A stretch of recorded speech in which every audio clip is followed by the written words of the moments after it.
欢迎继续来到新闻的现场，来看到花莲中华公路关湾加油站海拔2374公尺，会当讲是规台湾海拔上界悬的加油站。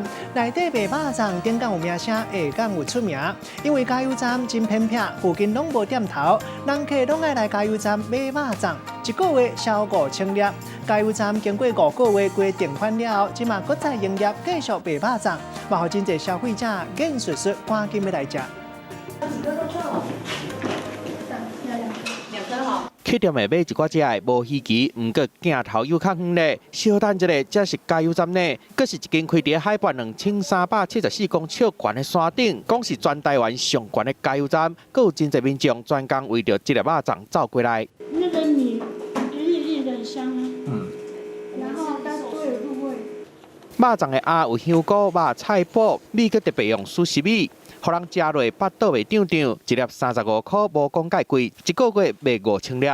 走过路过不要错过。哦，有，这个很有名，也有吃过，很好吃。有吃过，很好吃。知道，之前好像还有停了一阵子，但肉粽还不错。伫咧花莲中华公路的关湾加油站，海拔悬，所在也贴，气温真低，为着互经过的人会当补充体力。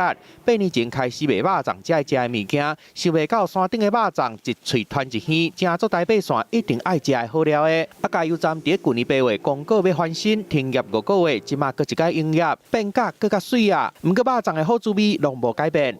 我们的肉粽是物美价廉，云端肉粽、热咖啡，可以给游客有零食可以饱腹。全台湾上悬的加油站，肉粽搁开始卖，毋但互游客食的饱，搁会当有幸福的感觉。记者综合报道。